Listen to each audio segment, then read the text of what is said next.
Hi everyone.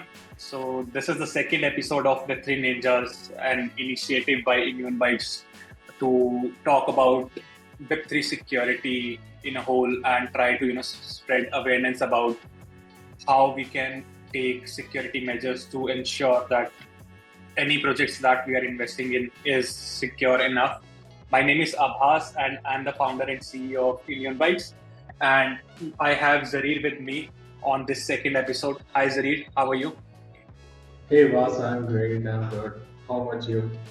All good, all good. Thanks for your time for doing this session and try to spread awareness about Web3 security and talking about your experience over the time and we are going to discuss it. So how about you do a quick introduction about you and try to understand more about our audience about your experience. Yeah, so introductions are really necessary. So, my full name is Muhammad Jariruddin, and I'm a smart contract auditor. Once auditor was, the new term is security researcher these days. And talking about this security in Web3, I would say space, it's really exciting to be here. And talking about some of my background, currently I'm working as a lead smart contract auditor and security researcher at ImmuneBytes. And other than that, I'm also connected because the space is getting so crazy large here that there are multiple clients that you have to deal with. So I'm also an independent security researcher right now and connected with multiple clients on a freelance basis. So yeah, I think other than that, I'm also a part of the Spearhead DAO as a junior security researcher, and there are multiple contributions from my side in the open source community of the Web3 security space. So other than that, I think there's this social presence that I try to maintain on the Twitter space as well. So Web3 security is like and Twitter are like just two best friends that go hand in hand together. So you have to be out there providing whatever kind of contributions and collaborations are one special thing that you need to focus on as well. So yeah, that's a little bit about me that I do on my daily tasks. Awesome, awesome. When you talk about your background, you mentioned Spearbit. So how is your experience with Spearbit? Can you help me understand how did you able to crack this, and what was the process look like? A lot of people in Web3 space are trying to get into that particular a wall to to go to other side of the wall. So help me understand how did you crack it? So basically, talking about Spearmint DAO, the real motivation is just the hype is built through Code Arena and the Sherlock DAOs as well, and then the Spearmint DAO comes into the play. So Code Arena is like the open market for auditors, and the hype for providing smart content auditing services is like real high these days. And everyone tries to just get on the ship that is the most premium out there, and I believe, and that is not a personal opinion, in fact, the general statement, and can be considered fact that Spearbit is like the toppest of all. So my process was like almost 1.5 year back. There was like this post out there that Spearbit is hiring for all positions, and the onboarding criteria was like really I would say complex in such say. It won't be wrong to say that the barrier was pretty high. So first of all, I got to know about the onboarding process for the security researchers at Sphere Vita was that you need to prove yourself as some line under their the criteria that they have. That is the lead SR, the lead security researcher, then this security researcher position, then the associate, and then the junior position. So the process was like I applied for that, and basically I was targeting for JSR position. And at that time was when I went through the teams that actually work at the Spear Bit Out. It's really great to know that names like Rajiv is out there. There is also, C. Michael working at Spearbit now, providing, the top-notch services, and closely working with those, pioneers of Web3 security is like one real, I would say, honor for anyone out there. So I just applied for the JSR position through their open portal, and there was a form that I had to fill in, and almost it took like, it won't be wrong to say that it took almost 3 months that I got the first response from them. So yeah, the waiting time was really, I would say, exciting, as well as some kind of, breaking the hopes as well in the meantime.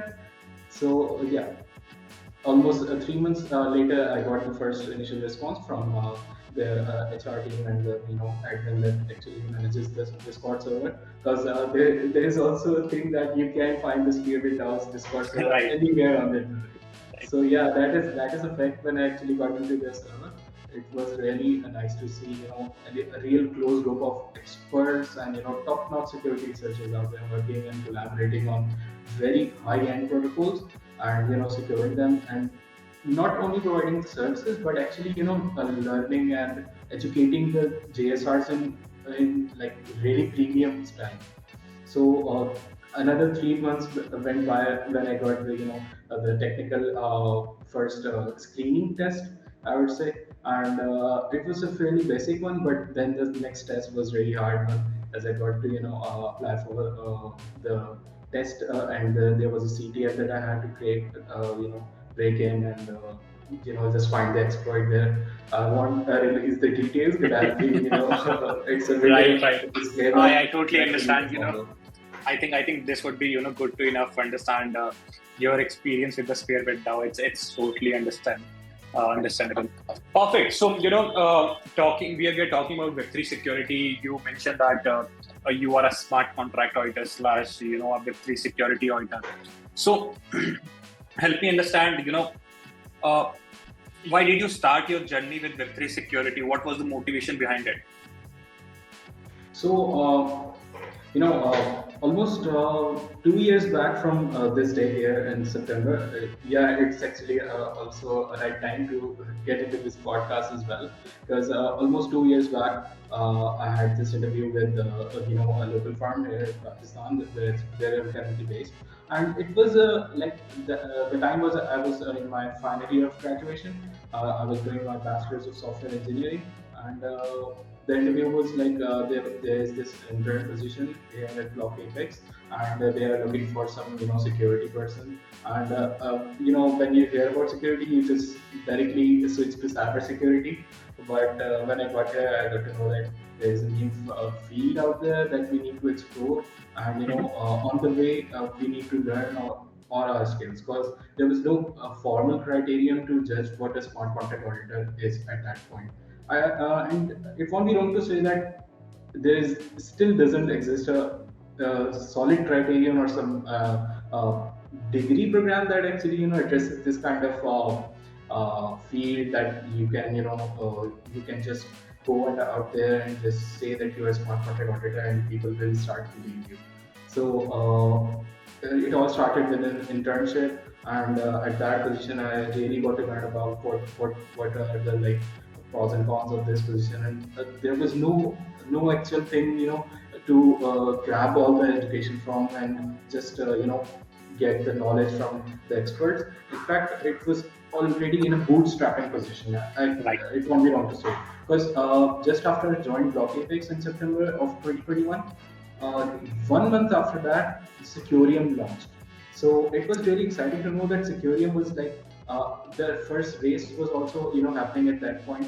It was October of 2021 when I got to know about that Securium has launched their Substack as well, and there are much more different, I would say, knowledge bases out there that actually try to govern the smart contract auditing, but Securium was the best one out there. So it was since then it was races, and just trying to there was really hype of Samsung those days, and Samsung was like one cool chat out there, and he was securing every top notch protocols from these apps, and his write-ups was like top. at the end. So Samson was out there. Z. Michael was writing blogs like how to become a smart content auditor. So yeah, it was a really a great time to be in that field at that point of time. And it won't be wrong to say that I felt kind of privileged to be a part of that industry when it was actually blooming with opportunities and real kind of game that was changing at that point. Cool. So I started with there, and then the first thing that actually smart contract auditors do is like ether knot. We need to address the ether knots as well, and then the solidity logs are very helpful. They're really engaging, and they try to Right. use And all those stuff. also, Zareed, you mentioning, that you enter at the very right time and you were able to, get the resources to help you get started with your Web3 security journey, right? But, if you talk about people who are stating that they are into Web3 security for like 7-8 years, how would they able to, get the, resources to learn more about Web3 security or try to, look for bugs, right? Because language is still maturing, right? We are still in the early ages, the early era of this blockchain. So if you talk about people who started before you, how did what do you think? How did they, or what resources do they look while starting their journey in Web3 security? I think uh, was there any specific resources available that time? Talking about resources, I don't think there was a formal set of resources available before Securium, because it was like haphazard way and spread out in some way that there were CTFs available. You could just go and find out some CTFs that actually address the problems in Web3 security, and you could try and solve them. And but again, there was a problem that there weren't many solutions available for the problems and the CTFs that actually address those problems. So once you find some CTFs, you actually have to solve them by yourselves as well. And all if you talk about the creators of those CTFs and challenges, you need to reach out to them and join some Mhm. Discord server. But talking about some formal set of resources, I don't believe that any one of them existed before Securium. Or there were firms like Consensus and Trailbirds that have been working for providing all these resources in a proper formal fashion, but Right, they have a legacy their into approach Web3 security more, exactly. right? But eventually, when this Web3 security boomed and people started building out their protocols product on Web3 security, I think they were the one who started providing us the resources to understand more about Web3 security and how we can ensure that everything is right. I think yes, you are right. Right, it's good to hear about these things. Perfect. And you know let's jump to next stage. I would love to understand your I would say I would love to understand your uh, daily life. How does your usual day look like? What exactly do you do? And when you say that you are working with a firm and then eventually you are working as an independent auditor, it's quite hectic to to do all the tasks at once. But how are you managing your day? It won't be wrong to say that it is hectic and it is kind of tiring at the end of the day. But the ego boost and the sense of accomplishment that you get, that is, I can assure you that it is really worth it. So talking about my day-to-day style, I would say that Twitter is my best friend these days, and for every auditor out there, every security researcher, trying to get into this space and remain in this space, they need to just stick to Twitter and join different discords and telegrams as well for the daily updates, for the the changing phenomenon of how Web3 security space is Mhm. actually nurturing itself, and the people who are collaborating in that space, they need to just share the alpha out there, and people need to consume it on a daily basis. So that's how I do it myself as well. And I try to stick with the Twitter spaces and different platforms that cover these hacks or some kind of interrogations that usually go on. Talking about some interrogation, I think hacks are one another thing that actually try to keep you in the loop. That different novel techniques for malicious hacks are actually in the play as well. So attackers and universities are trying their best to just exploit this public and permissionless platform of blockchains. And being a security researcher, you need to be out there. You need to be present. You need to be always keep an online state. So that's how a day goes. That I try to consume some knowledge from Twitter, and that basically consists of a fine-tuned, I would say, follow list that you can manage on Twitter. So that list will basically keep you in loop with all the latest updates that are happening. So there are some really good security researchers. Those are experts in the field, and also they work on writing blogs and just sharing their experiences, sharing their knowledge on a daily basis. So if you follow them, you will be in loop for like let's say most of the time. And follow up with that, I try to just audit reports are one another thing that you can just escape. You need to be in loop for like let's say you need to at least you need to cover being a security auditor. You need to cover at least 2 audit reports, 3 audit reports, or whatever your personal preferences are on a weekly basis. That's the And do you minimum that you could do. and do you cater your you know preference that I'm going to look for any specific report from specific person slash audit firm? How does that work? So it's basically a personalized choice or a subjective opinion, but I think the writing style of a report really matters right now here in this space. If the issue or the finding is not presented in a very explainable manner, then you will get confused that whether the bug was really that much impactful or not. Mhm. Because a finding can be summarized in one paragraph, and it could have the highest or the most critical impact out there. Or a finding could be just detailed into 4 or 5 pages, and it will be like literally impactless. So if I talk about my personal preferences, Trail of Birds, Omniskia, I prefer really reading their reports, their reporting Mhm. style. In my subjective opinion, it's really up to the mark. And other than that, I like to read reports from Code Arena because abundance of findings, abundance. Like literally, the open contest thing is like the most I would say knowledgeable thing that actually happened in this space after security. So these two Right. things combined can be just boost your daily intake of knowledge as well. Cool. Makes sense. Makes sense. Perfect. So coming back to your day-to-day task. So yeah, I think audit report being connected to reading reports and understanding the perspective of other auditors is really nice, and keeps you in loop. And on a weekly basis, you can get surprised that how people approach some kind of bugs. You'll be you will just read a code as an auditor, and you will see that yeah, I think there's a bug, and you'll try to write a report and just introduce an impact that this bug could introduce.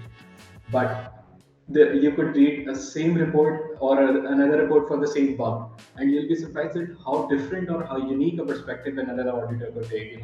There Right. is a Right. point Right. that we say as well, that given enough eyes, any bug can be found. So when we see Right. this thing, I think the perspective or the approach that a unique person or a unique brain or mind could see, that is one thing that really surprises anyone out there. Cool. Perfect. Right. Perfect. So we are talking about the report style, the methodology, and everything. So I would like to focus on your methodology. How do you perform an audit? What's your way of combining a report? And yes, I have a follow-up questions on this, but let's focus on your methodology and your way of writing a report. So the audit methodology for my personal preferences actually aligns with my daily task as well. How I try to just design my daily task up to date. So if talking about some audit methodology, we can always start with the documentation and the specs that a protocol is trying to claim on their first hand. Like Right. if a business approaches you from a protocol side, they have developed something. You'd like to know that before actually checking out their code base, that what they think or they believe or they assume that they are trying to sell, and that assumption can be swiftly just extracted from a set of documentation. The documentation could look like a white paper. It could be a Git book or some docs website. There are multiple out there, or a single set of comments or some kind of business specifications, some software requirement specs. These things could do as at the first level that we like to call as the recon phase. In this phase, we try to skip or avoid the looking at the code base at any way, and we just consume any other alpha out there about the protocol, its working, its intended purpose, and things like that. So that is another thing that I try to when there is an active audit going on, which it always does. When there is an active audit of protocol that's going on, I would say that most of my time in the first phase of the audit, like most of the time is like consisting of 2 or 4 hours.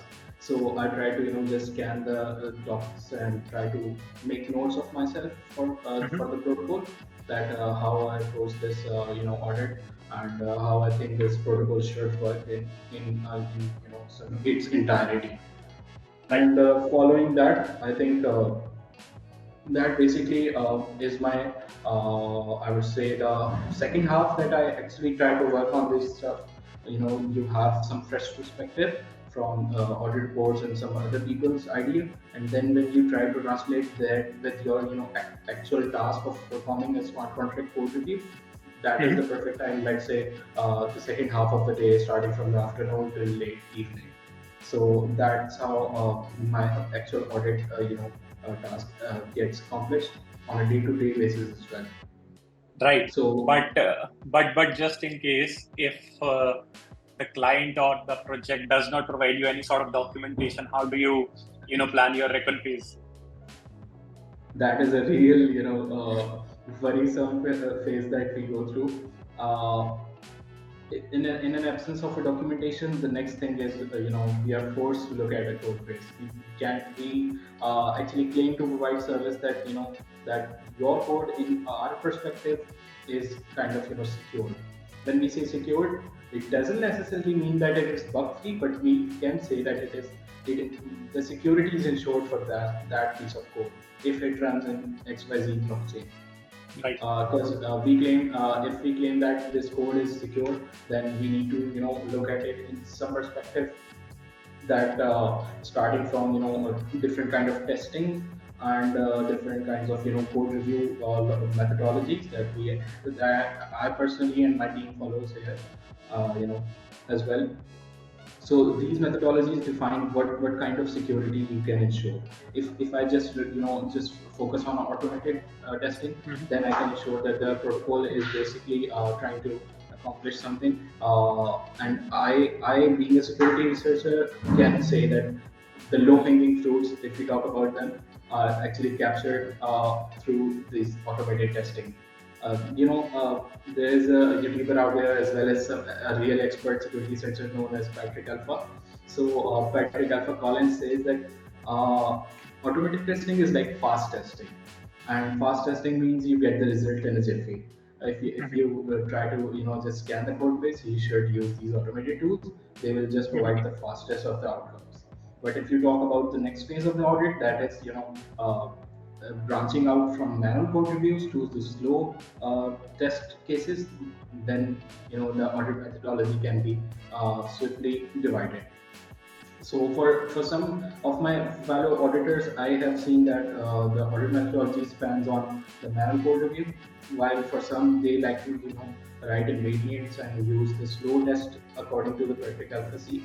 He says that slow tests are used by tools like Echidna and Mandico that actually require some dynamic kind of testing where you actually have to run the code, and Right. then while the code runs, you just inject your tester in between, and you try to just predict that this code running in XYZ state will produce some ABC state, and that should Mhm. verify it. So these kind of methodologies are really subjective, but I like to prefer the manual code review path. And Right. I tried talking about manual code review. There are loads of things that we can just jump into those, but I think we can also follow up with the next question. Right, right. So you are talking about the manual versus automated audit, but there's a new trend going in the market with the intervention of AI. So, how do you feel that, people who are generating their reports from AI-based tools, do you think that we can call that report secured or the code secured? Is it a good thing to do, or or are we in still at very early stage to rely on the AI to get our audit report done or to do the audit for us? So there are multiple perspectives.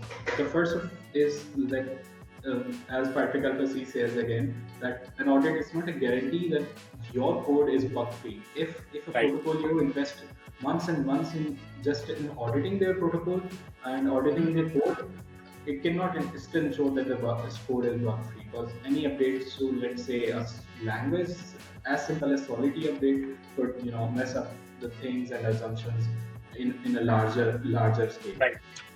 But yeah, intervention of AI is a really game changer out there. I believe that automated tools in their isolation are pretty much low level, because they could just provide auditors in such a code that the low hanging fruits are caught, or some kind of a very low severity bugs are captured. But if we Mhm. try to introduce a concept that AI has actually improved their performance, and we have some results and some figures to prove that our tool, in any way that the tool we try to use with the help of AI has enhanced its performance, then I think we can bet on its equality with the manual code review. But Right. yeah, the tool can be, we can say at this point in time that it's still in early stages. But yeah, the first mover will get the most of the advantage in this point of time as well. Perfect. Perfect. So right, got your point. I think let's keep an eye who is trying to build out an AI based tool to help you with smart contract audit or any sort of audit. I think happy to have some points to discuss over this. But let's try to understand. So what's your preference of tool while doing an audit? There are a lot of tools in the market which give you static analysis, which gives you dynamic analysis. So what do you prefer while doing an audit, and when do you use it? Do you use prior to manual audit, or do you use after the manual audit is done? So the methodology plays it like that. That start once the recon phase is completed, we swiftly move to running the test cases and the automated testing tools that are actually out there. And it's not wrong to say that they can just do a really great work if the contracts are are not written very well, or if the documentation is not sufficient, and you need to just quickly understand that what are the major pointers, or what are some line of codes that you need to focus on or follow through, and specifically pinpoint the locations that you need to check during the manual code review Mhm. part. So yeah, the more automated analysis tools are basically out there. Slither is one of the most used celebrated. And talking about Slither, there's also ONT and Twin that are actually unique in their offering. Yet they lie in the same space of static analysis. So yeah, I use a combination of these tools during my audit methodology, as I just dive into performing these audits. Cool, cool. Makes sense. Moving Makes on sense. from automated and testing, yeah, Yeah, go ahead. Go ahead. Happy to hear your thoughts. yeah. So I thought, yeah. So after automated analysis, I think manual code review actually comes in, and we switch to the slow testers, which are actually the dynamic analysis tool, that also come under the automated analysis tools part, automated testing.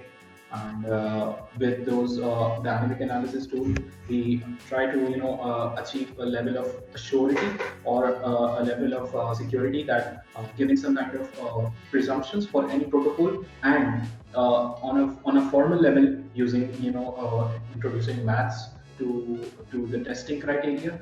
I think we can then say that these dynamic tools can really ensure that a protocol in its entirety, and not only just what you can see on the code, but Mm-hmm. and what goes underlying when the protocol is actually running. And let's say talk about 10 years from now, 20 years from now, 50 years from now, when the protocol is like uh, working in its perpetuity, it has like accumulated a number of millions or billions of dollars. What happens then? You can't find these kind of scenarios or understanding when you try to scan the code with just a automated, just a static analyzer. But Mm-hmm. talking about dynamic analyzer, you can just set up any kind of environments for blockchains. Let's say you can roll the blockchain in forward in time, or you can provide some state in such a way that what happens if a blockchain reaches XYZ state, how will my protocol should react? How will the protocol under or the audit should try to play its role? Is the assumption that the developer is working through right now, should Mm-hmm. 50 years pass, the assumptions should stay or not? That is one question that we as a security researcher ask just by looking at the code, and when it runs, we try to answer this question. So that is one another thing that we need to be focused on while dynamic testing these protocols after the manual code review is done. Perfect, perfect. I think just to summarize or nutshell, I think it's the preference of the auditor to use the tool at the very right stage, I can say. What do you think? Exactly. You can say it. Perfect, So, perfect. And also, Zarir, help me understand. We are talking about the tools and everything, the manual audit part, the methodology. Help me understand. When you start an audit, what exactly do you look for? Do you look for any critical bugs which can? So this is also a question for you. So how do you classify your issues? Like we generally do in critical, high, medium, low. How do you classify these bugs? so from this side of the wall, I can say that the severity is defined using a matrix that we call as a let's say a severity matrix, we can call it. This matrix is basically considering two specific factors that actually define what an issue could be classified into. So these two factors are named as impact and the likelihood. So impact can be defined as like loss of funds, that whatever happens using this piece of code, if that happening leads to a loss of funds or some kind of permanent loss to the protocol, then we can Mm-hmm. say that the impact could be defined as a high. And once we get to the other factor, that is the likelihood, that under following any kind of conditions, let's say if the likelihood of a protocol reaching to XYZ state is very low, then we can say Mm-hmm. that the severity of the overall fact bug or the issue reported can be identified as low. So these factors, when multiplied in their conjunction, we can say that a high or a high impact issue combined with a high likelihood issue could create a critical bug. Cool. Similarly, if we say that a low impact issue with a low likelihood will always lead to a low severity issue. So this is kind of a matrix that we try to follow, and in the mean of these issues, there is a conjunction of these values. Like you could say a truth table exists where a high or a medium impact with a high or a low likelihood could alternatively create issues like low and medium and high severity. So it goes through like informational, then low, then medium, then high, and then critical. So these are the like severity that we try to identify or categorize and choose. And and thanks Zari for helping us understand about the severity level. And now help me understand what exactly do you look for, uh, in an audit? Do you look for critical issues or the low issues? Because when if you talk about from auditor's perspective, they always look for building their portfolio and try to look for a critical bug, right? Which can which can result in a leakage of fund or any sort of thing. So how do you classify? Do you look for any critical bug at the beginning of the audit, or do you find it during the audit, or do you have any preference that I have to look for critical audit at first, then I'm going to look for other severity levels?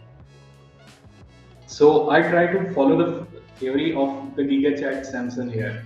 So Samson in one of their video said this extremely critical point. They said, okay, um, if you combine 2 or 3 lows together that you found, you can just create one critical. So that is like one exciting thing that I actually try to follow during my audit, perspective and my approach as I take on the code base and I try to consume it from a security perspective. I can say that I actually try to look for low severity vulnerabilities because it could be a simple check. You enter a function that is payable and you will see that the address that is being passed through the parameter is not checked. If the address is not checked, you just mark it down.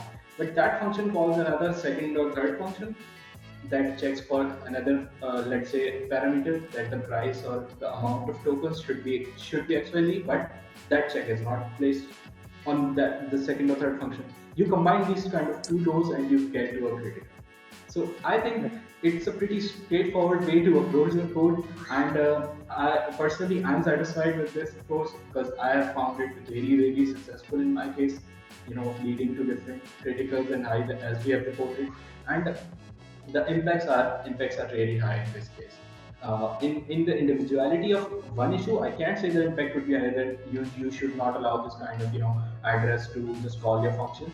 But it's combined to another function that actually takes in some kind of amounts of tokens, then these two low values, low impact, low findings could be just create the highest of the impacts out there. So yeah, that would be my product. Cool, perfect. So next question would be, is this very important for us and helping people understand who are new to this space. So being an experienced auditor, a seasoned auditor, so help me understand, when exactly do you stop an audit, or when do you feel that the audit is complete? So this is a very tricky question for some Web3 security researchers, because they eventually start an audit and try to find a bug, and eventually end up finding nothing, and try to devote extra working hours into it. So when do you feel that audit is complete, and when and how do you feel to hand over the report if the report is empty? That's true. It's indeed I would say a dilemma or some kind of confusion state that even an expert or the security researcher would find themselves in. But a shortest sanity check I would say in this regard is that simply you go through the code base. You have a prior understanding of what the protocol is supposed to do, what the docs are trying to claim that the protocol should do. You have covered all that thing, all right? Then you move to the manual code review part. During the manual code review part, it would take, let's say, for a couple of smart contracts, this manual code review part could take like 3 days, but that's the bare minimum you could do. You could expand it to like 4 months as well. But I'm just exaggerating. But for us, you could take like 15 days or 18 days to just go through those two lengthy smart contracts, and then you try to remember each of the single line. Now, one thing that I learned from my senior mentor, he used to say that if you understand each and every single line of a code, and you know that this line of code should do only a single functionality and nothing else, this line of code Mm-hmm. should do, then you there is an inner call that you have, you listen to this call that actually ensures you that if this line is what you think supposed to do, and the Mm-hmm. following lines and the preceding lines are what they're supposed to do, then you get a guarantee that if they are secure in their individuality, then Mm-hmm. you have an inherent feeling of trust and security that the code is now ensured to be secure. So this is one of the parameters that I try to consume. That if I don't understand one single line of code in like let's say a 2000 line of codes contract, then Mm-hmm. I won't say that I'm satisfied with the code security. And even if I've covered let's say 1900 lines of those codes, those contracts, but there are like 2 or 3 lines that I don't understand what's the purpose, what they're trying to accomplish, I won't say that I'm justified or satisfied from my end that this code should do and the functionality that the developer is trying to achieve. Cool, cool, makes sense. And how do you feel to hand over an empty report? Yeah, I think it's kind of really gratification point of view that I would say at this point, that we don't actually take bias of the developers. We try to skip that thing, because if you are overwhelmed by the quality of a code, then that is one weak point that we consider during the audit. Because your brain should work in that way. If you already get a bias from the developers code quality, they have written like real classical kind of code, you would say that they have years and years of experience behind under their belt, and they write a code that is so beautiful, you'll just get impressed. If you get impressed, then the audit is over. You don't need to work on anything else. You'll just just waste time. That is not something that we like to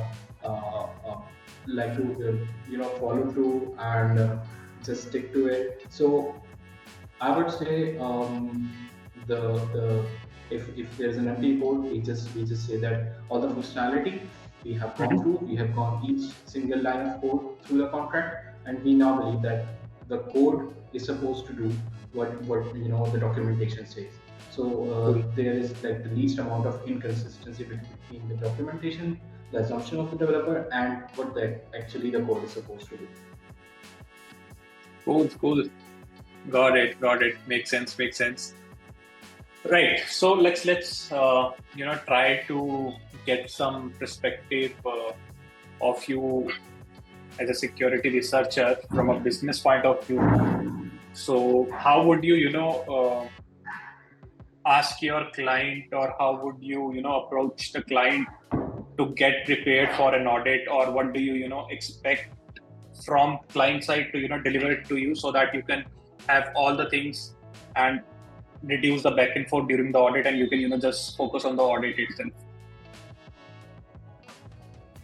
So, as I said, that the recon phase requires has a high dependency on documentation. So that is the Right. first thing that we require from the businesses, that there should be enough documentation that actually tries to cover all the functionality that the Mm-hmm. protocol is trying to sell or contribute to, or what the protocol's development team has actually put into the code base.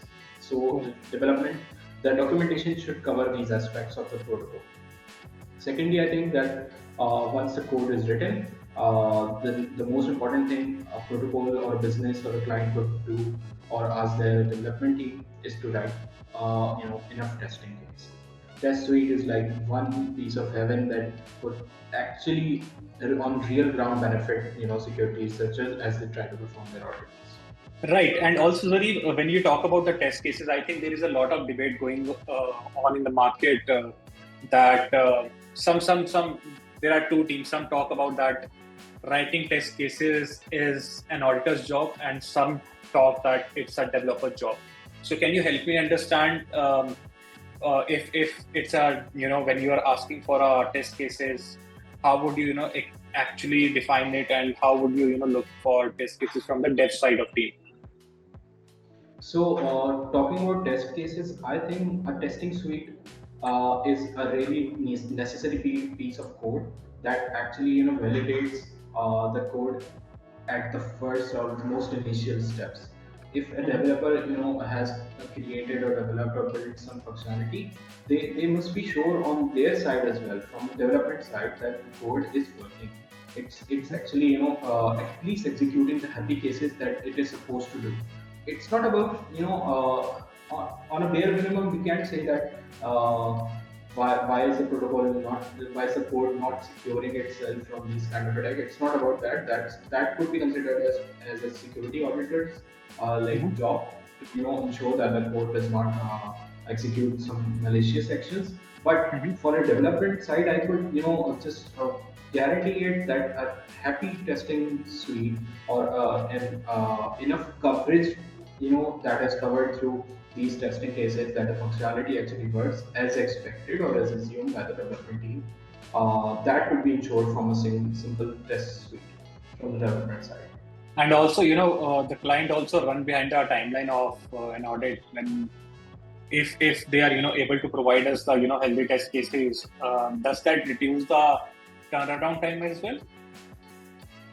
Yeah, exactly. That's the point. That if there are not enough test suite provided, then that actually creates some overheads that the auditing team, if they're trying to guarantee or ensure enough security of the protocol, they'll ensure that the protocol has written some test cases, and in absence of those test cases, the team will try to create some in-house test cases. There's a concept that we used to, that we first write some kind of happy case,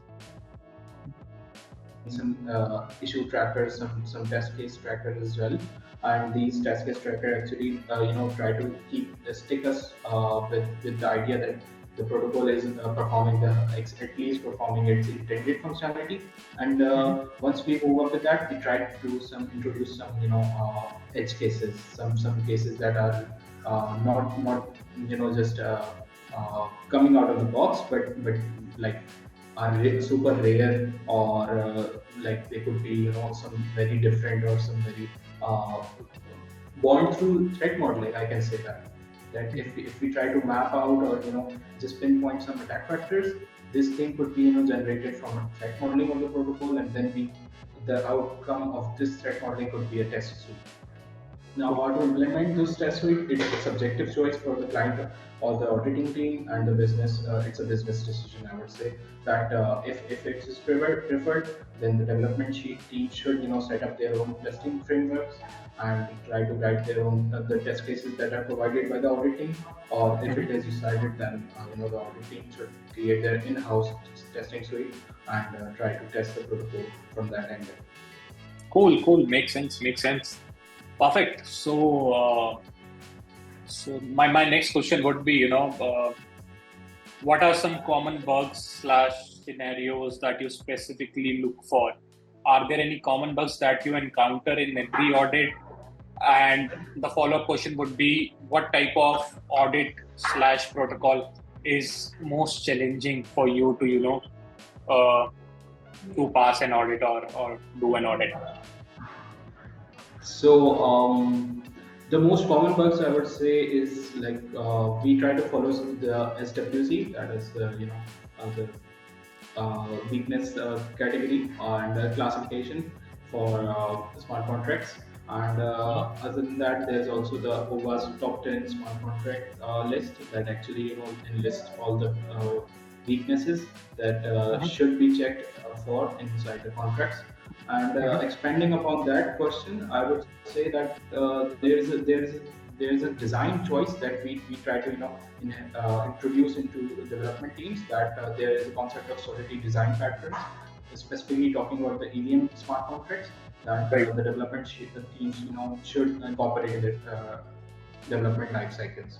So that is one thing that we try to focus. If there is like, if the design pattern is not implemented, or if it is implemented in a very wrong fashion, then we try to find those instances inside the code base that actually refer to these weaknesses or shortcomings of the design choices by the development team.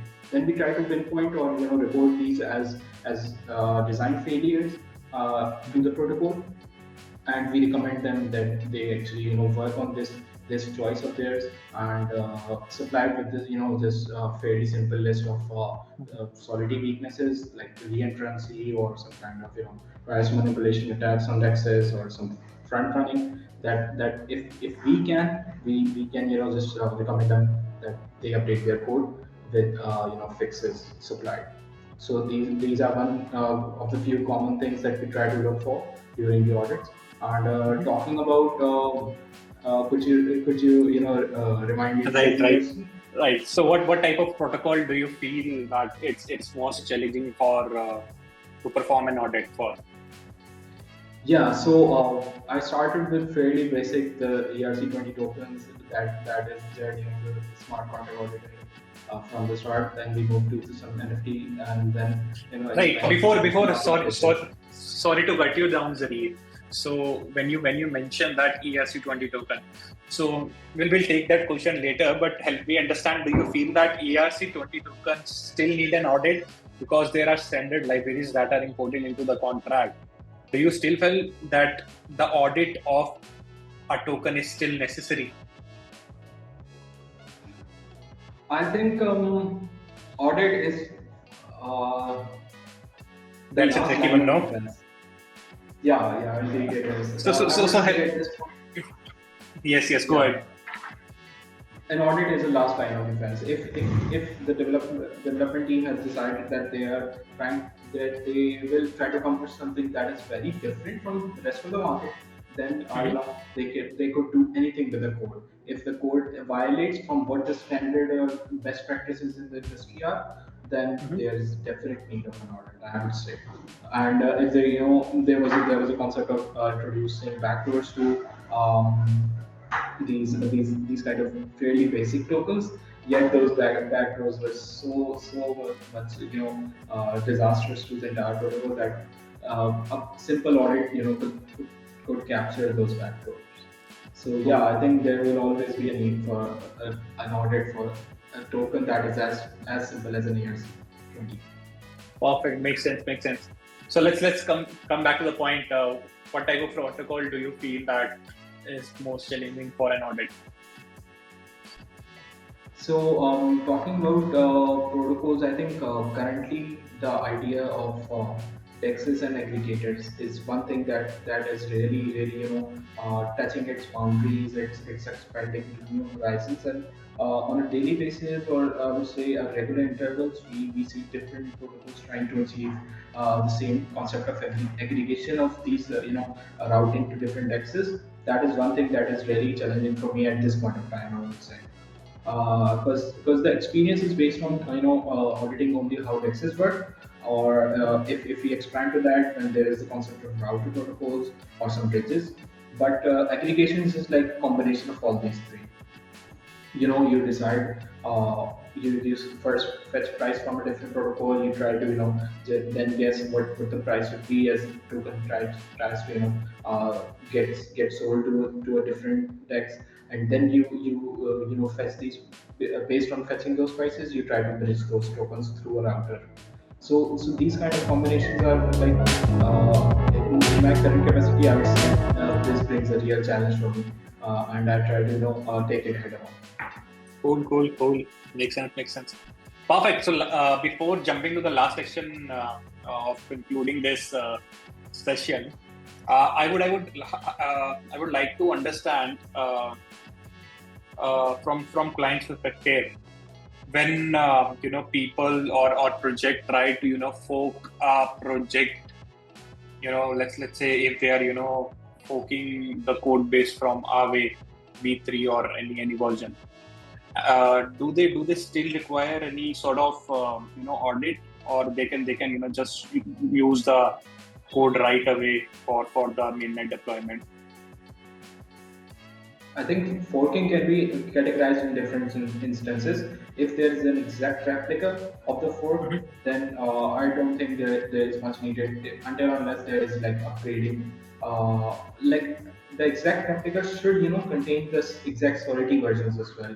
If there's a as simple difference as just upgrading the version from, let's say, 0.6 to 0.8, or some latest version of the Solidity language, Mm-hmm. then I would say that it requires at least a partial audit for the protocol. And expanding upon that, I think any major differences or any major new revisions that are introduced in the fork, then they will Mm-hmm. require a full audit. Like for instance, talking about a fork of RBP3, I would say that as simple as just the reward calculation that I was recently working on an audit. They just try to just manipulate the some if blocks in the conditions, and they just try to check differently from what initially RBB3 tried to actually perform. So that fork actually led to a different kind of assumptions that these differences when introduced in the fork actually called for a full audit. So that is one thing as well that we actually recommend that forks should be exact replica, including the versions. Otherwise, there should be a category of partial or a full audit that is to be recommended against the forks. Got it. Got it. Makes sense. Makes sense. Perfect. So let's jump to the the last section of this session. So we have talked about security a lot. So what's your point that how the security measures can be improved over the time, because we are seeing a lot of development going around with blockchain slash Web3 space, and there are other technologies getting hand in hand with blockchain. So help me understand how we can see the security in next 24 months, and what would be a few measures from your point that we can take to prevent any sort of mishappening in this space. So, to address, or I would say to justify the answer of this question, I would say there are two actual points in my head, and that I would really like the world to know out there. I think there is a concept of shift left security Mm-hmm. that where we as a security researcher try to introduce in the development life cycles. Now, the Mm-hmm. shift left security is a concept that we try to educate people about, that security is not one thing that you could just introduce in the pipeline at the end. It's Mm-hmm. an iterative process that could start as soon as when the development team or the protocol team decides to gathers the requirement. That is like the first phase of the software design. The security of this idea of security, that is the shift left security, could be introduced as soon as possible. And in the design phase, security could be introduced that all the designs are based on some kind of there's a security engineer in line in loop with all the development team, and followed by that there's the idea that all the testing, all the development, and if the iterations of the SDLC are covered, then those should be covered in a version that is a secure SDLC, that we like to call as SSDLC, aka shift left security. And the second thing is that there is a concept of secure by design. Now, secure by design means that uh, the functionality is designed in such a way that you keep the security as the optimum one. Like for every cycle of design, as you construct some architecture for some XYZ, let's say lending model protocol, you first define its invariants, that whatever happens in that protocol, these and these and these things should hold in any way.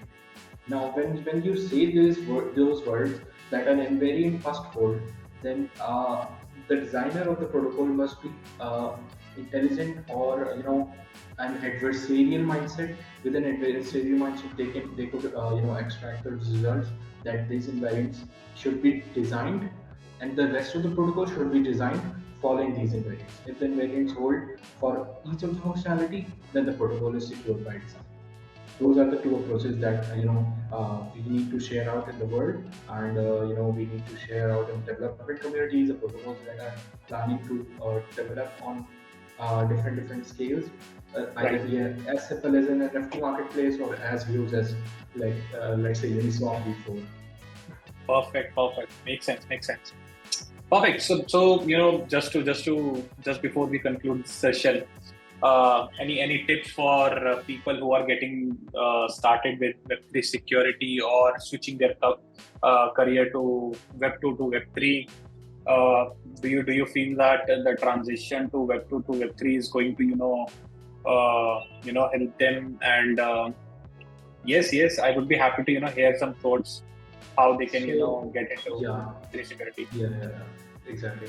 So I think different backgrounds really help in smart contract auditing, because when I first got into the interview with this local firm at Pakistan, the first question that I asked was, what is the job? And they replied that you need to wear different hats.